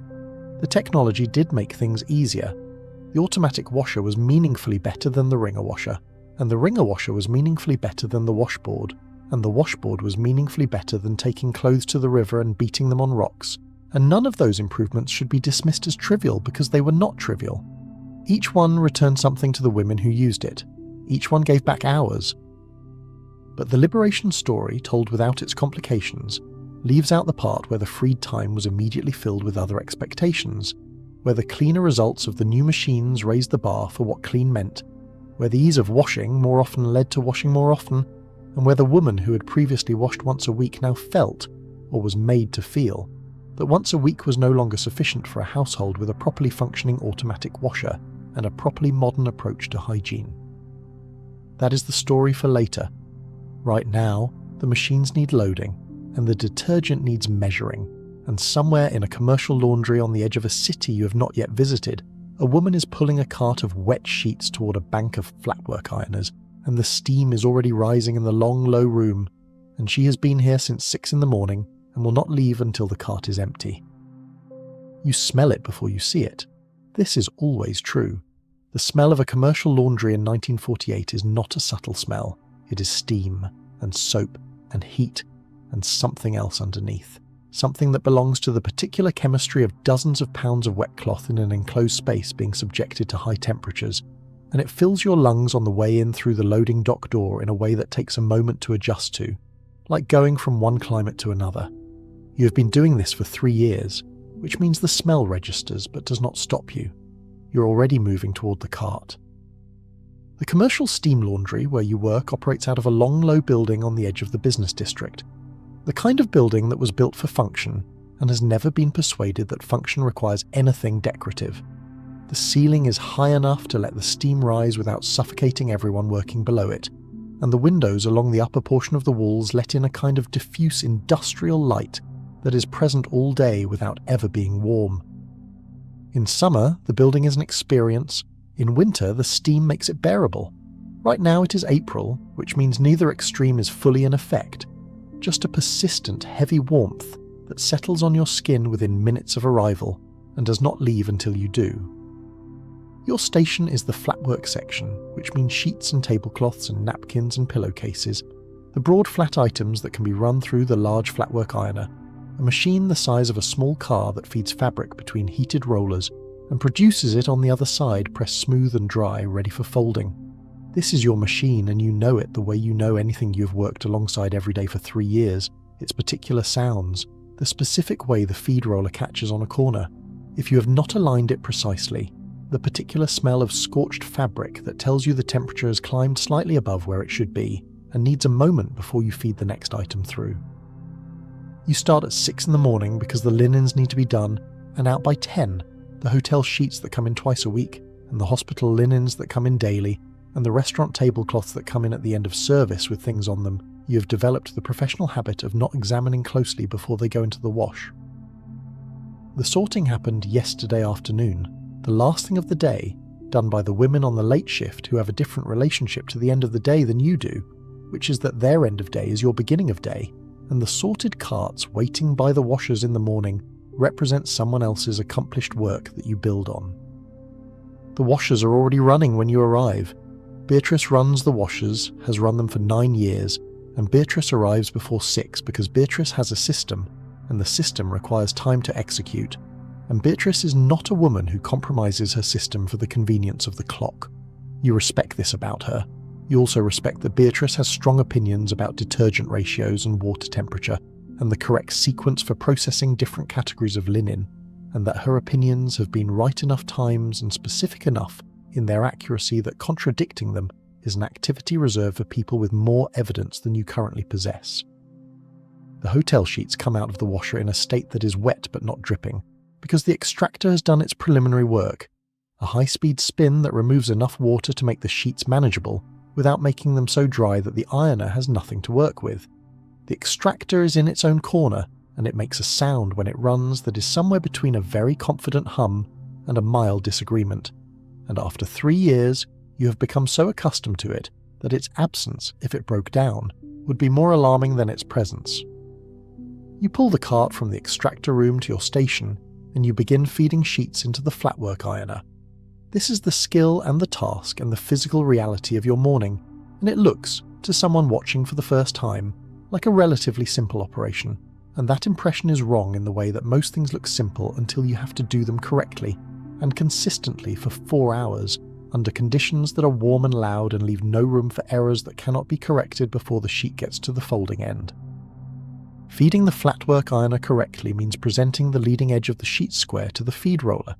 both hands moving in a coordinated gesture that opens the sheet to its full width at the moment of contact, so that the roller takes it evenly across its full length. A sheet fed at an angle comes out with a diagonal crease pressed permanently into it, which cannot be removed without running it through again, which costs time, and time is the irreplaceable resource of the commercial laundry in a way that makes the connection to the housewife doing her Monday washing feel less metaphorical than it sounds. You are both working against time. The difference is that in the commercial laundry, the time constraint has a financial consequence that is directly visible, in the form of the hotel that does not get its sheets back on schedule and calls the manager, and the manager who walks the floor with a clipboard and a question about efficiency that is not really a question. The sound level in the flatwork section during peak hours is a thing you have also adjusted to, though adjusting to it is not the same as being unaffected by it. The flatwork ironer runs with a continuous low roar, the combination of the heated rollers and the steam and the motor, and around it are the sounds of the other machines, the tumble dryers turning and the washers agitating, and the extractor doing its confident hum, and underneath all of it is the sound of the women working, talking over the noise in the shorthand they have developed over years of working together in a space where speaking in full sentences at a comfortable volume is not a practical option. You have learned this shorthand the way you have learned everything here, by watching and listening and gradually earning a place in it. Vera is at the folding end of your ironer, catching the sheets as they come through and folding them in the quick, practiced motion that is the output of years of muscle memory, 2 hands moving in a sequence that folds a full sheet into a compact, even stack in approximately 8 seconds. You have timed this, not officially, just in the way your mind tallies things on the long straight runs of the morning when there is nothing to think about except the sequence. 8 seconds per sheet. When the hotel order is 200 sheets, that is 8 seconds times 200 sheets on the folding end alone, which is not including the feeding time or the transit time or the stacking and banding that comes at the end. The day has a mathematics to it. Once you understand the mathematics, you understand why there is no time during the morning for anything that does not directly advance the count. You and Vera have a rhythm. This is the central social fact of working the flatwork section. The person at the feed end and the person at the catch end are partners in the literal sense that the machine between you requires coordination to operate efficiently, and if the coordination fails, the machine does not care, it keeps running, and the misaligned sheets accumulate at the output end as a visible record of someone not paying attention. You do not accumulate misaligned sheets. You and Vera have been working this station together for 2 years, and you have a rhythm that does not require conversation to maintain, which is fortunate because conversation is not easy in here. It requires a look or a gesture or a timed pause that communicates something about the next item coming through, and Vera reads these without effort the way she reads everything in the flatwork section. which is with the unhurried attentiveness of someone who has been here long enough to know that attention is what keeps the work going correctly. The hospital linens are the most demanding because they require a different level of care, not in the washing, which is handled by Beatrice with her particular competence and her particular opinions about temperature and cycle length and the specific detergent ratio she has worked out for the institutional linens that come with stains requiring more than ordinary treatment. The demanding part is the handling after washing, the awareness that these items have been in contact with people in specific conditions, and that the cleanliness you are producing is not merely aesthetic but is in some functional sense medical. And that thought sits at the back of your mind as you work, not heavily, not as a source of anxiety, but as a form of professional seriousness that you have developed without anyone having to name it or require it. The temperature in the flatwork section climbs through the morning. By 8 o'clock it is noticeably warmer than it was at 6. By 9 it is warm in the way that warm means your body has registered it as a condition to be managed rather than an ambient background fact. You're sweating, which is unavoidable, and you drink water when you can, which is at the end of a cart and before the next one begins, a natural pause that lasts perhaps 2 minutes, and that you use for water and for a brief rotation of your shoulders, and for the 30 seconds of not looking at the machine that your eyes need every hour or so. Then the next cart is there and you begin again. If you like the video so far, please leave us a like and a sub. A sub to the channel helps us make more videos for you to watch and keep the channel alive. Oh, and if you'd rather just listen, we're on Spotify too, link in the description. There are women in this building who have been doing this for 20 years. There are women who started here at 17 and are now 37, and who will, if the actuarial tables of industrial laundry work are to be consulted, continue for another 20 years until something gives way that cannot be worked around. You think about this sometimes, not in a way that frightens you. You're 24 and 20 years feels like a number from a different chapter, but in a way that orients you. You understand what you have been hired to sustain. You understand what the job asks of a body over time, and you understand, in the specific way that only comes from being inside a thing, that the women who have been here longest carry a kind of knowledge that is not transferable by any means except staying. Lunch is 30 minutes, and it is eaten in the break room at the back of the building, a room with a table and some chairs and a window that looks out at the alley, and a coffee pot that runs all day, and is the closest thing the building has to an amenity. Sandwiches brought from home, usually, or sometimes something purchased from the lunch truck that comes around noon and parks at the loading dock and does a modest business among the workers who did not bring lunch, or who brought lunch and find themselves hungry enough to supplement it. You eat quickly because 30 minutes feels like a reasonable amount of time until you're sitting down in the middle of it, and your feet and shoulders and hands register their opinions about the morning, and then 30 minutes feels like information delivered with cruel brevity. Vera eats next to you and talks about her sister-in-law's new house in the suburb that is being developed on the eastern side of the county, the one with the small yards and the attached garages and the washing machines that come with the house, built right into the utility room. You listen and eat your sandwich and think about washing machines, built into houses and what that means as a way of life, and what it would be like to do laundry in your own house, on your own schedule, with a machine that belongs to you, and requires no manager with a clipboard to tell you whether you're keeping up with the count. It sounds, you think, very quiet. It sounds like something that would suit certain people, certain temperaments. Whether it would suit you, you genuinely do not know. There is a part of your day at the commercial laundry that the clock does not quite capture, which is the part that happens between the tasks, the narrow intervals of not doing that exist inside any sustained physical work, and that are experienced differently depending on the person inside them. For some of the women in the building, the intervals are social, a few words exchanged with the woman at the next station, a look that conveys something about the morning or the manager, or the particular stubbornness of the current batch of hospital linens. For others, they are private in the way that brief intervals inside a loud and busy place can be private, a moment of interior life that the noise and the pace do not fully reach.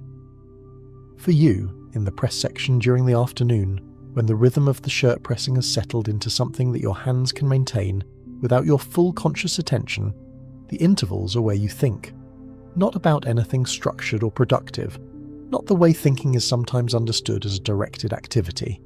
just the ordinary wandering thinking that a body in motion produces, where the thread goes where it goes, and you follow it without a particular destination. You think sometimes about the people whose shirts you are pressing, not with any sentimentality or any particular curiosity, just with a mild ambient awareness that the shirt on the board belonged to someone this morning and will return to someone tomorrow morning, and the someone has never thought about this room, or the woman pressing the shirt, or the temperature of the iron, or the specific quantity of starch on the cuff. This does not bother you. It is simply the nature of the work, which is to be invisible in its operation and visible only in its result, which is a description that applies to quite a lot of work that is done by people who are paid less than the people who receive the result, and the observation has a tired familiarity that is not quite bitterness and not quite acceptance, but something in the middle that you have not bothered to name. The women you work with are not a monolithic group in any sense, except that they are here and doing this work, and the paths that brought them here are various, and the plans they have from here, if they have plans, are also various. Beatrice, who has been at the washers for 9 years, is not here because she made a choice from a field of options. She's here because the field of options available to a black woman in this city in this decade is of a specific constrained size, and the commercial laundry represents, within that field, a wage that is low but reliable, and an environment that is difficult but not humiliating, which is a distinction that Beatrice makes quietly, and with the precision of someone who has experience of the alternatives. Francis, who works the press section beside you, and who presses shirts with a speed that makes your own pace look considered, is here because her husband was injured at the auto plant 2 years ago, and the income from the plant is reduced, and Francis supplements it, which is the verb she uses, supplements, which implies that the primary income remains his even when hers is larger, which it currently is, and this arrangement is not something Francis appears to need to discuss, but which she also does not appear to feel the need to disguise. Dorothy is here because she wants to be, or at least does not want to be anywhere else, with sufficient intensity to overcome the inertia of a job that pays adequately and does not require her to navigate the specific difficulties of office work, which she tried for 2 years and found, as she's explained once without elaborating further, not worth it. What not worth it means for Dorothy is something you have a sense of from the way she said it, the particular brevity of it, the thing held back by the economy of 2 words, not worth it. You did not ask for more and she did not offer more, and this is the appropriate handling of certain information between women who work together. What connects all of you, and what connects the work you do to the work done by the women at home on their Mondays, is not the equipment or the scale or the institutional context. It is the fundamental transaction of the thing, which is that there are clothes that are dirty and there are people who need them clean, and between those 2 conditions is a process that requires effort and knowledge and physical endurance, and the people who provide those things are, in this time and place, almost entirely women, and the question of what they are owed for providing them is a question that the period is not, for the most part, asking with any urgency or answering with any generosity. The question will eventually be asked, and will be answered differently than it was answered in 1948, though not as differently as some of the women asking it hoped. The washing machine will make some of the domestic labour lighter, the union will make some of the commercial labour better compensated, the regulations will make some of the industrial laundry work somewhat safer. These are real improvements, and they happened because real people pushed for them, and sometimes lost and pushed again. But the category of work, the fundamental category of providing the clean fabric on which a functioning society depends, will remain underpaid and under-acknowledged for decades beyond the period we're in tonight, and the women inside it will continue to carry the specific, patient-specific knowledge of how to do it well, and they will pass it between themselves in the limited intervals the work allows, and the knowledge will persist the way essential knowledge persists, in practice rather than in record, in hands rather than in archives. The afternoon is the press section, which is where you spend the last 3 hours of your shift, because the commercial laundry does not only do flat work and it does not only employ women who can do one thing. The press section handles shirts, the ones that come in from the shirt laundry service that the dry cleaner downtown offers, and farms out to this building, and shirts on a pressing board require a different set of movements and a different kind of attention than sheets on a flatwork ironer. The shirt press is a device with a pressing board shaped roughly like an upper body, curved where the shoulders and chest would be, and a pressure pad that comes down over the shirt from above when you operate the foot pedal, pressing the steam through the fabric and removing wrinkles in the time it takes to count to 3.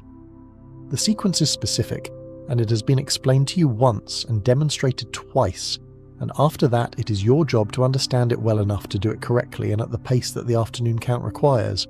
You do understand it. You understood it the way you understand most physical tasks, by doing it wrong once or twice in ways that are instructive,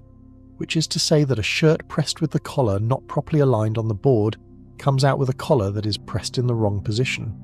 which is something the dry cleaner notices and something the customer notices and something that comes back to the press section as a complaint and a redo that costs time. The steam from the press is a concentrated directional version of the ambient steam that fills the rest of the building.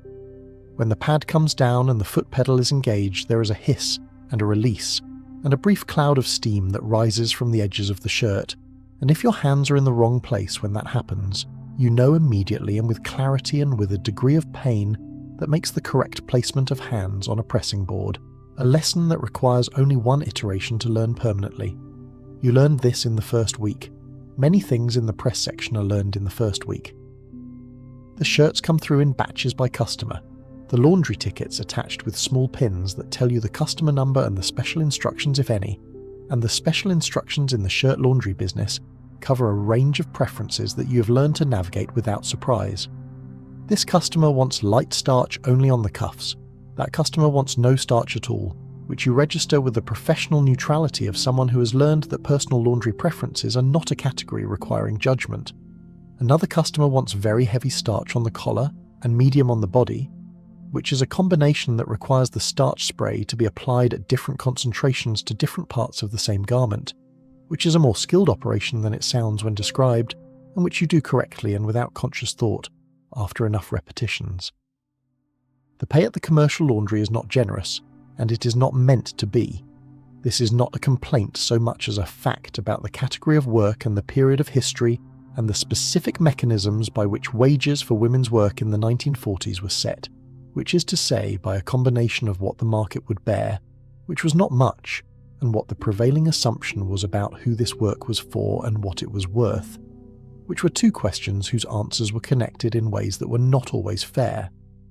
You're paid by the piece in some categories, and by the hour in others, and the piece rate for flat work is set at a level that requires you to maintain a pace that allows no significant inefficiency during the hours when the rate is in effect, which are the peak hours, which is most of the morning.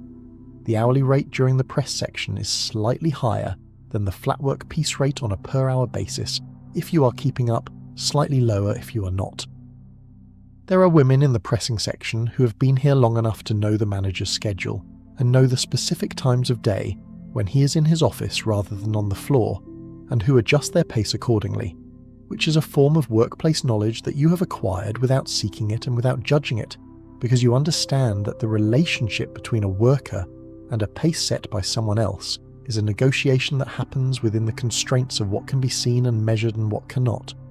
You maintain the required pace during the required periods because you are 24 and new enough that you do not yet have the standing to do otherwise, and because you are the kind of person who, when given a task, finds it easier to do the task at full capacity than to manage the calculation of how much less is still acceptable. By 4 o'clock, which is the end of your shift, your hands are dry from the combination of steam and hot pressing and the work of managing fabric for 8 hours, and your shoulders are carrying a specific located tiredness that is different from the general tiredness of the morning but related to it, and your feet have opinions about the 8 hours of standing on the concrete floor beneath the rubberized mat that constitutes the press section's concession to the bodies of its workers. You clock out at the time clock on the wall by the door, the punch card machine that records in and out with a mechanical stamp and a sound that is entirely satisfying in its finality, and you collect your things from the locker and step out through the loading dock door into the late afternoon. The air outside is cooler than the building, and it lands on your skin with something between relief and surprise, the way things that have been held back too long feel when they finally arrive.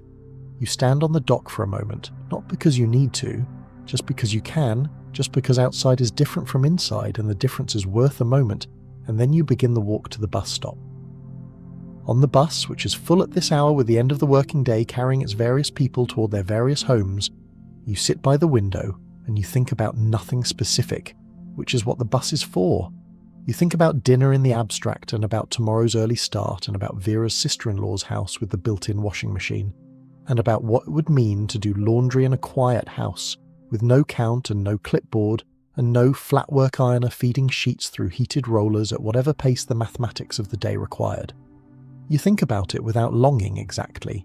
just with the curious attention you give to lives that are organised differently from yours and that seem, from outside, to involve a different kind of work.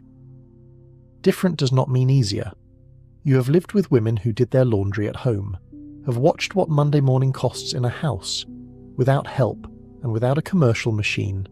and you understand that the work that fills your 8 hours in that building is simply the industrial concentration of the same work that fills someone else's Monday individually. The sheets are the same sheets, the soil is the same soil, the water and the heat and the physical effort of moving wet fabric through a process that produces clean, dry, pressed fabric are the same wherever you find them. What the commercial laundry offers is volume and equipment, and a kind of organisation that distributes the physical cost across many people and many machines rather than concentrating it in one woman and one household. That distribution is efficient. Whether it is fair is a different question, and it is a question that the 1940s does not, for the most part, ask out loud. The commercial laundry industry in the United States in the 1940s was a significant and largely invisible economic sector. Invisible in the sense that the people who used its services rarely thought about where their hotel sheets or hospital linens or dry-cleaned shirts had been in the interval between soiled and returned clean, and invisible in the sense that the women who did the work inside those buildings occupied a category of employment that the broader culture did not find particularly interesting or worthy of documentation. They were there in large numbers in the cities and in the smaller industrial towns, doing work that was physically demanding and economically necessary, and compensated at rates that reflected the cultural assumption that this kind of work was women's work, and that women's work was worth what it had always been worth, which was not as much as other kinds. The laundry industry employed, in the 1940s, somewhere between 400,000 and 500,000 workers nationwide, the majority of them women, and a disproportionate number of them black women, especially in the South but also in the northern cities where the industry was concentrated. The racial dimension of the commercial laundry workforce is not incidental to the history. It reflects the specific mechanisms by which the American economy in the first half of the 20th century distributed the most physically demanding and least compensated work to the people with the least access to alternative options, and laundry work sat at that intersection with a consistency that was structural rather than coincidental. Black women had been doing laundry work in America, first under compulsion and then under the economic compulsion of severely limited alternatives, for as long as there had been laundry to do. The washerwomen of the 19th century, who took in laundry from white households and washed it in their own homes or in communal spaces for wages that were low by any measure, were the predecessors of the women who moved into the commercial laundries as industrialization brought the work indoors and into machines, and the wages and the working conditions improved somewhat in the transition from home-based to industrial work, improved in the specific, partial, never quite adequate way that wages and conditions in segregated industries improved, which is to say they improved enough to be better than the alternative, but not enough to be comfortable or equitable. There were strikes in the laundry industry, organised moments when the women who did the work decided that the conditions of doing it were no longer acceptable on the terms being offered, and the strikes are instructive not only for what they achieved, which was sometimes wage increases and sometimes improved ventilation, and sometimes just the knowledge that the attempt had been made, but for what they reveal about the women who organised them. These were not people who had been told they had the right to organise or the capacity for it. These were women working in buildings that were frequently poorly ventilated and chronically overheated, doing work that required 8 hours of physical engagement without significant breaks, earning wages that were set at the minimum that the market and the law and the employer's judgment determined they had to pay, and deciding that these conditions were worth contesting even when contesting them was personally risky. That decision required a form of solidarity that did not develop automatically in conditions where women were sorted by task and schedule and race, and the work itself left little time for the conversations that solidarity requires, that it developed anyway, in enough places often enough to produce documented labour action across the industry, is something that deserves more than a footnote in the history of American working women. The conditions that motivated those strikes were real, and they were not limited to wages. The heat was a genuine hazard, not merely an inconvenience. Industrial laundry facilities in the 1930s and 40s operated at temperatures that were substantially higher than comfortable, in spaces where ventilation was frequently inadequate because ventilation was an expense, and expenses competed with profits. Steam burns were a common injury, ranging from minor scalding to more serious burns when a worker's hands or arms came into contact with steam under pressure or with the heated surfaces of the pressing equipment. Mangles, the large flatwork ironers, were responsible for the category of injury that resulted from fabric or a worker's hand being pulled into the feed roller before the safety mechanism engaged, and the safety mechanisms on older equipment were not always reliable or were not always properly maintained. Respiratory problems were documented among long-term laundry workers, related to the combination of steam, the chemical compounds in the detergents, and the lint and fibres that became airborne in spaces where large quantities of fabric were being processed continuously. These were not diseases that appeared quickly or dramatically. They appeared over years as the accumulated effect of 8 hours a day in conditions that the body was managing but not thriving in, and by the time they became visible as health problems, they had been building for long enough that tracing them directly to the work required a kind of occupational medicine that was not widely practiced or widely funded in the 1940s. You come home from the bus to the apartment you share with your cousin and her husband, who works nights at the rail yard, which means the apartment is quiet when you arrive in the evening, and it is your cousin who is home and your cousin who has made dinner, a rotation you have established between you that recognises the different shapes of your days and the different times you each arrive at the end of them. The food is on the stove and the apartment smells like cooking, and slightly like the steam from the building that has settled into your hair and your clothes in a way that lingers, not unpleasantly, just persistently, the smell of the place you have spent the day. You eat dinner and your hands are dry and your shoulders are tired, and you are the specific kind of alert that comes at the end of a long physical day. Not sleepy exactly, just depleted enough that the idea of sleep sounds like a correct and natural destination rather than an obligation. You wash the dishes because it is your night for dishes, and you wash them efficiently, with the efficiency of someone who has been working efficiently all day and whose hands still know how to move. Then you sit down, in the chair by the window, the one with the view of the street and the last of the evening light, and you sit with the quiet satisfaction of a day's work done and the specific tiredness of a body that has done it, and you do not think about tomorrow yet because tomorrow is not tonight and tonight is enough. Now we need to talk about what the advertisements did not show, and the advertisements about laundry in the 1940s and 1950s were very specific and very consistent in what they chose to show, which was a woman who was happy. She was smiling with a quality of conviction that no one who had spent the morning at a wringer washer in a cold utility room had any business sustaining. And she was surrounded by laundry that was not just clean but luminous, practically emanating a kind of brightness that suggested divine intervention rather than Fels-Naptha and hot water, and she looked, in every advertisement across every brand and every decade, like a person for whom the experience of doing laundry was not merely acceptable, but actually pleasant,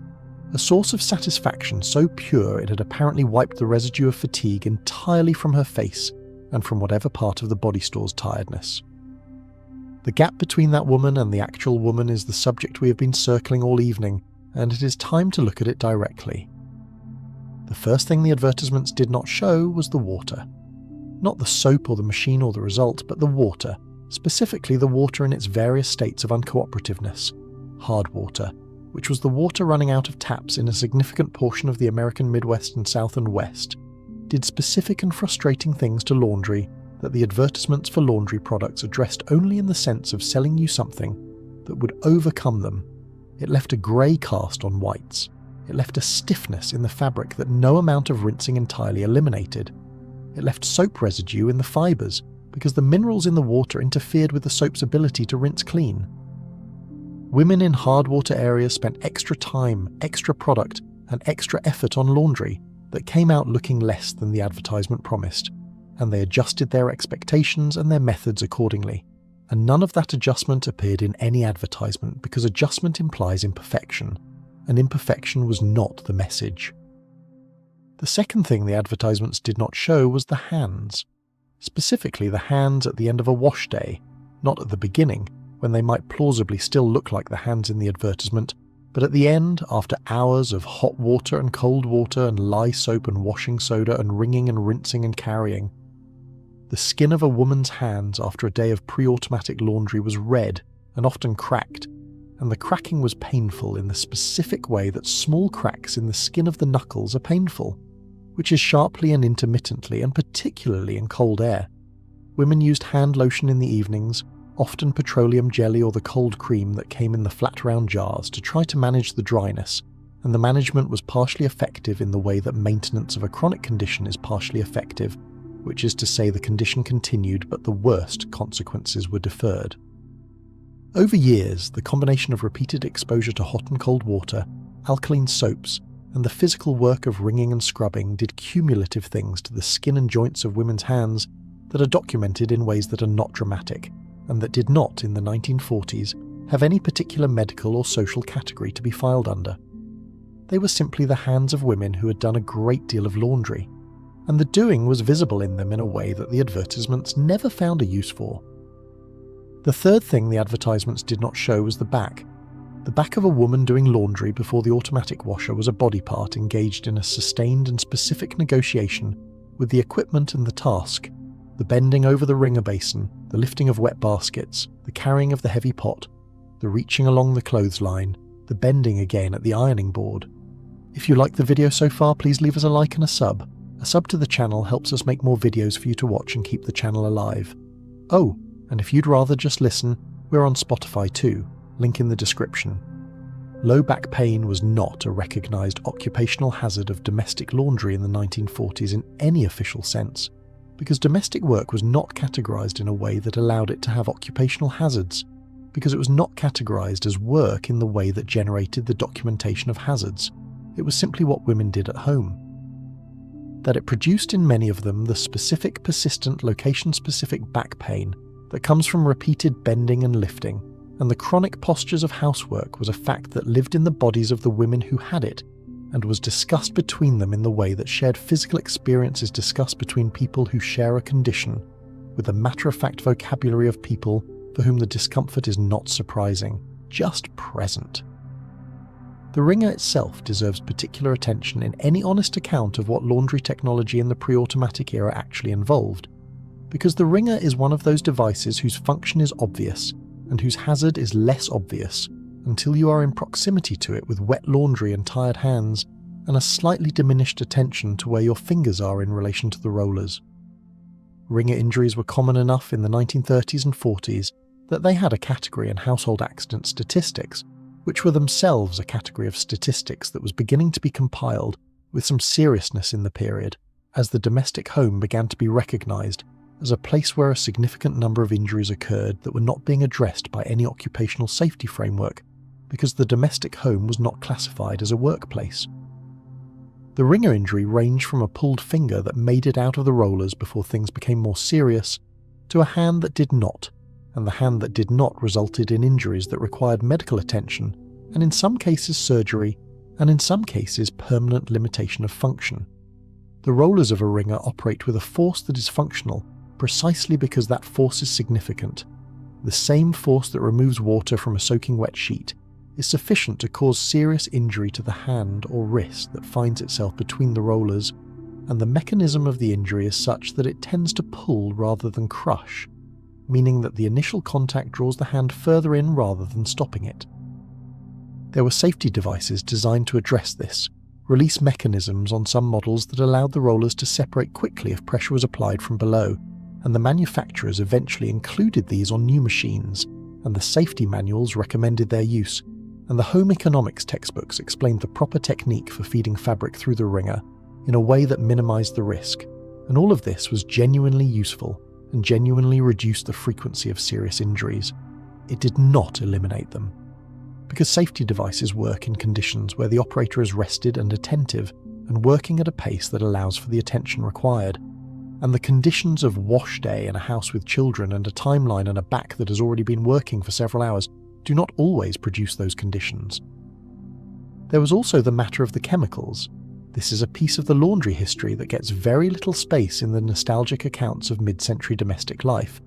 perhaps because it lacks the warm sensory appeal of the coffee smell and the clothesline view, and the folded sheets in the linen closet.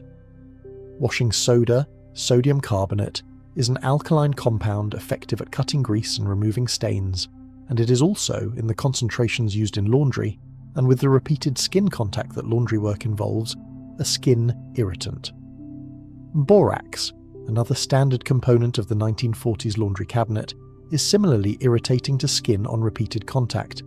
Ammonia, which many women added to their wash water for its additional cleaning and brightening properties, is a respiratory irritant in the concentrations that build up in a poorly ventilated space when you're using it in a large pot of hot water. None of these are dramatically toxic. None of them are substances that would, in the amounts and concentrations of ordinary household use, produce acute poisoning or immediate serious harm. But repeated skin contact over years produces the cracking and dryness and sensitivity that constituted the chronic low-level chemical effect of laundry work on the hands, and inhaling the ammonia and the alkaline steam in a small enclosed utility room repeatedly over years is a different category of exposure than a single encounter, and the cumulative effect of that exposure on respiratory tissue is something that was not being measured in the 1940s, because measuring it required a framework for thinking about domestic chemical exposure that did not yet exist. The bluing was not an exception. Laundry bluing, in its various commercial forms, contained compounds including Prussian blue and various synthetic blue dyes in suspension, and the guidance on how much to use and how to handle it was practical and functional, enough to brighten but not enough to tint, and the guidance was followed by women who had learned it from experience and from other women, and in normal use it did what it was supposed to do. The container it came in was small and the liquid was concentrated, and it was not intended to be handled carelessly, and mostly it was not. But careless and concentrated produce consequences, and the consequences were in the same category as the other chemicals of the laundry cabinet: localized, manageable, chronic in the way that chronic means present over a long time, at a level that is tolerable rather than intolerable. What the advertisements sold, consistently and across decades, was a story about cleanliness that had a moral dimension, the practical reality of laundry work made complicated. Clean was not just an aesthetic condition. In the advertising language of the 1940s and 50s, clean was a virtue, and the woman whose household was clean was a woman of good character, and the woman whose laundry was noticeably not clean, not white, not bright, not pressed, was being evaluated on those terms by the neighbours who could see the clothesline, and by the stores and schools and churches that received her family as a representation of her household management. The standards were socially enforced in the quiet, relentless way that women's standards are enforced in communities where women are responsible for the standards and can evaluate each other's compliance at a glance. This moral loading of cleanliness had a specific and documented racial dimension that is not possible to discuss honestly without naming it. The advertising campaigns for laundry products in the 1940s were directed at white women, featured white women, and addressed the standards of white middle-class households as the universal standard, while the actual labour of maintaining domestic cleanliness across a very wide range of American households, including many white middle-class ones, was performed in significant part by black women who were paid to do the laundry work that the featured white women were shown doing themselves, or were shown being freed from by the featured product. The washwoman, the domestic worker, the woman hired to take in laundry, these figures appear in the background of the history of American domestic cleanliness in a way that the advertising history almost entirely erases, and their absence from the advertisements is itself a form of information about what the advertisements were and were not trying to say. There is one more piece of the 1940s laundry story that belongs here, which is the story of the woman who did not have a wringer washer at all. The wringer washer, by the early 1940s, was a common enough appliance in urban and suburban homes with electricity and a modest income, but the common was not the universal, and there were households, rural households especially, and urban households at the lowest end of the economic spectrum where the wringer washer was not present because it was simply not affordable, not in the cash sense and not in the instalment sense, because even instalment payments required a sufficiently stable income to sustain them over time, and sufficiently stable incomes were not universal. In those households, laundry was done as laundry had been done for centuries before any machine existed, by hand, in tubs, with washboards, with the physical effort of scrubbing fabric against a corrugated surface, to work the soap through the fibres and lift the soil, and then wringing by hand, which is a different physical experience from wringing through a mechanical roller and not a better one. The washboard was not obsolete in 1940. It was still in daily use in a significant number of American households, most of them rural, many of them poor, disproportionately many of them black, and the labour it required was the labour of the arms and back and hands in the most direct and unmediated form. No machine at any stage, just the body and the water and the soap and the time. Women who did laundry by washboard in the 1940s were doing work that was physically harder than anything the wringer washer required, and they were doing it with the same knowledge and the same standards and the same weekly Monday rhythm, and they were not the women in the advertisements. They were absent from the advertisements in the same way that everything about the lower end of the economic spectrum was absent from the advertisements of the era, which were not addressed to people who could not buy the product, and therefore had no reason to know about the people who could not buy the product, which is a commercial logic that is comprehensible, and which is also a form of erasure that compounds over decades into a historical record that looks like everyone was using a wringer washer and a box of Tide, and that obscures the actual range of material conditions that existed in American homes in the 1940s. The rural electrification programs of the 1930s and 40s gradually brought electricity to parts of rural America that had not previously had it, and with electricity came the possibility of the electric appliance, and with the electric appliance came the washboard's slow retirement. But gradual is a real qualifier. In 1940, a substantial portion of American farms still did not have electricity, and on those farms the washboard was not a quaint historical artifact. It was the equipment in use this week and next week and the week after that, and the woman using it had a body that registered the difference between her Monday and her neighbour's Monday, who had the electric machine, and the difference was substantial, and the difference was not in the official record of what laundry looked like in America in 1942, because the official record was assembled by people who had other things to document. The full history of American laundry includes that woman too, includes the washboard and the tub and the hand-wringing and the heavy wet sheets that someone had to manage without anything between her hands, and the water and the weight, except the skill and the endurance that she had built over years of doing it. It includes her Monday the same way it includes the wringer washer Monday, and the commercial laundry morning, and the Maytag automatic in the 1950s basement. It is all one history. It is all the same fundamental transaction, clean clothes for people who needed them, produced by women who knew how, at whatever cost the equipment and the circumstance required, which was, in every case, more than the photographs showed. And what of the soap itself, in all its forms across all those decades? The soap has its own small history that is worth a paragraph, because the soap is the one constant across every variation of the laundry story, from the washboard household to the automatic machine, from the commercial laundry's industrial-scale detergent to the household's box of Fels-Naptha or ivory flakes. Something had to break down the oils and the proteins and the particulates that clung to fabric and distinguished it from clean.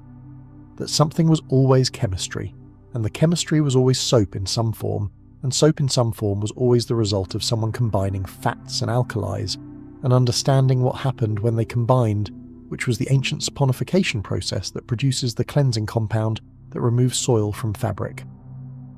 The women who grated Fels-Naptha into hot water on Monday mornings were participating in a tradition that extended back centuries to the women who boiled laundry with wood ash and the alkali leached from it, who understood from experience, rather than from chemistry, that the lye produced by the ash had a relationship with the fats in the grease on fabric that made the grease lift away, and who applied that understanding in their Monday mornings without naming it, and without knowing the name of the chemical reaction they were producing, because knowing the name was not necessary for doing the work correctly, and because the work had to be done whether you knew the name or not. The synthetic detergent that replaced the soap in the 1950s was also chemistry, more complex chemistry that required a laboratory and a production process that no individual household could replicate. And this was the moment when the independence that women had historically maintained in the production of their cleaning agents, making their own soap from rendered fats and wood ash, as many women had done through the 19th century and into the early 20th, was finally and completely replaced by the purchased product. The shift was gradual and it was not total in a single decade,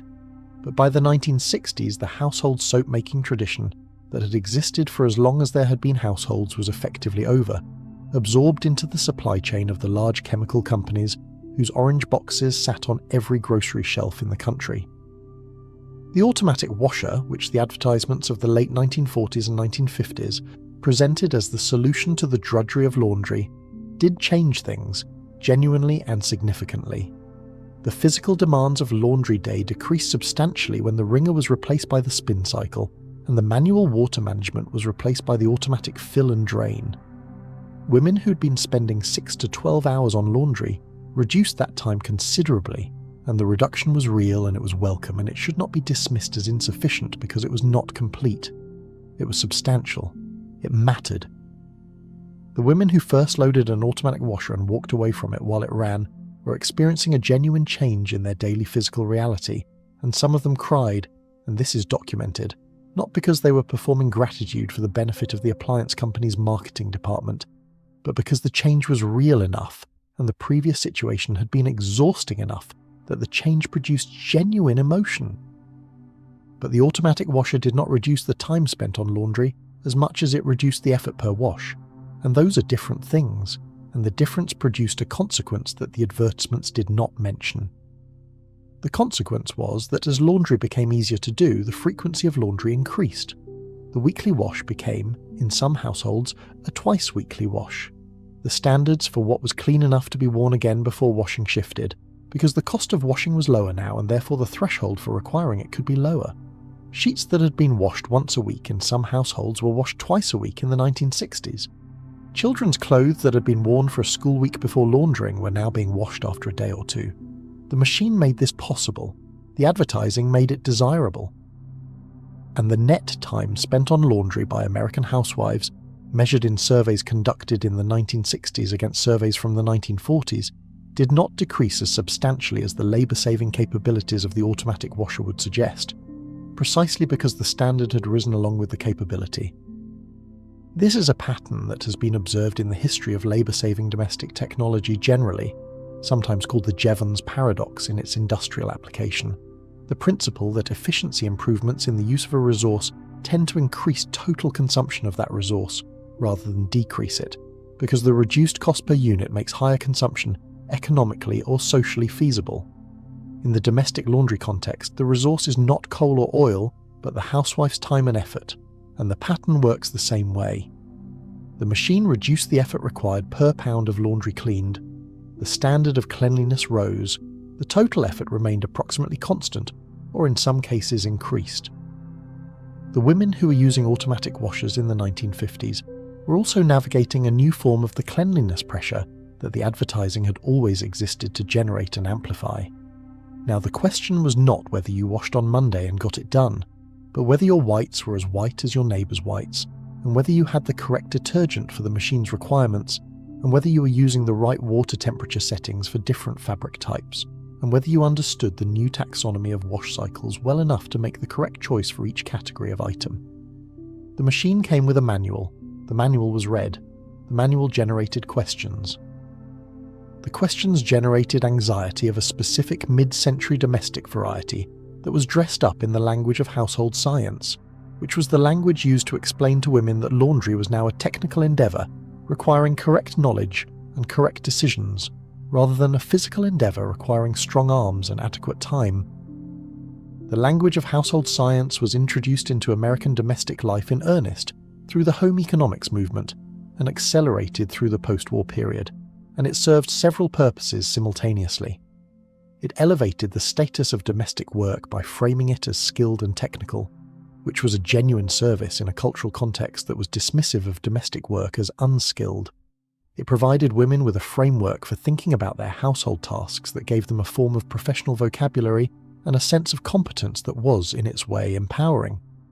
And it created a new category of expertise around which products could be sold, the expertise of the scientifically correct method, of which the correct detergent and the correct machine and the correct temperature and the correct cycle were the necessary components. The home economists who wrote for women's magazines and created content for appliance manufacturers and appeared on early television programs demonstrating the correct method for various household tasks were, many of them, genuinely knowledgeable and genuinely well-intentioned women who believed that applying scientific rigour to domestic work would improve conditions for the women doing it. They were not wrong about the rigour. They were sometimes insufficiently attentive to the degree to which the scientifically correct method was being used to generate demand for products that made the correct method contingent on purchasing them. The correct laundry required the correct machine, the correct detergent, the correct water temperature, and increasingly the correct fabric softener, the correct stain pre-treater, the correct specialty cycle for the items that required specialty treatment. Each item in this sequence represented a product. Each product represented revenue. The science was real. The commercial interest in the science was also real. None of this is a conspiracy, and presenting it as one would be unfair to everyone involved, including the women who bought the products and found that some of them genuinely worked better than what they replaced, and including the home economists who were trying in good faith to improve something, and including the advertising professionals who were very skilled at their jobs and were doing what very skilled advertising professionals do, which is find the point where desire and product can be brought into useful proximity. The system was working as systems do, which is to say in the interest of the people who designed it, and also, incidentally and partially and incompletely, in the interest of the people it served. What it did not fully serve was honesty. Honesty about what laundry cost in a body over time. Honesty about the women, often black, often immigrant, often rural and poor, who had always been doing more laundry for more people than the advertisements had any interest in depicting. Honesty about the difference between a product that makes something easier and a system that keeps the standard moving forward just ahead of the ease, so that the ease never quite arrives as rest. Honesty about the fact that the Monday morning we began this evening in, with its cold water and its wringer, and its hot pot and its clothesline in the March wind, required something real from the woman inside it, something that lived in her back and her hands and her Monday mornings for as long as Monday kept being Monday, and that the photographs they took and the advertisements they ran and the magazines they printed were very careful, for decades, to show you the result and never quite show you the cost. And yet the cost was borne, and the work was done, and the clotheslines of mid-century America held what they held, and the holding was significant. The clean sheets in the linen closet and the pressed shirts on the hangers, and the children's clothes ready for the school week and the tablecloth on the Sunday table were not merely aesthetic achievements, not merely performances of domestic respectability. They were a form of provision. They were something given to the people who received them, something made from effort and skill and time and the accumulated knowledge of generations of women who had figured out how to do this correctly and passed that knowledge down in the only way it could be passed, which was directly, person to person, over back fences and in kitchen conversations and in the demonstrations that mothers gave daughters who were setting up their own households and needed to know how the bluing worked and how much starch on the cuffs and why the vinegar in the final rinse. There is a version of the story of domestic labour in mid-century America that frames it entirely as exploitation, as the unpaid and invisible extraction of women's labour for the benefit of a consumer economy and a patriarchal social structure, and that framing captures something real and important about the systemic conditions of the work. But it does not capture everything. It does not capture the women who found genuine satisfaction in the competence of it, who took real pleasure in knowing how to do this well and in the visible evidence of having done it correctly. It does not capture the communities of knowledge that built up around domestic work, the networks of women who shared methods and improved on each other's techniques and created a kind of collective expertise that was genuine and functional, and that disappeared, largely without being recorded, when the automatic machine and the premixed detergent and the home economics classroom replaced the back fence and the neighbour who had been doing this for 30 years.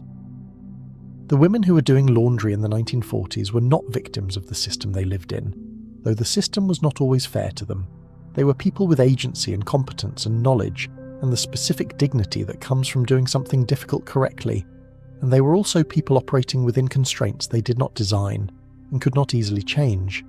and both of those things were true simultaneously, and the history of this work is not complete without holding both of them at once.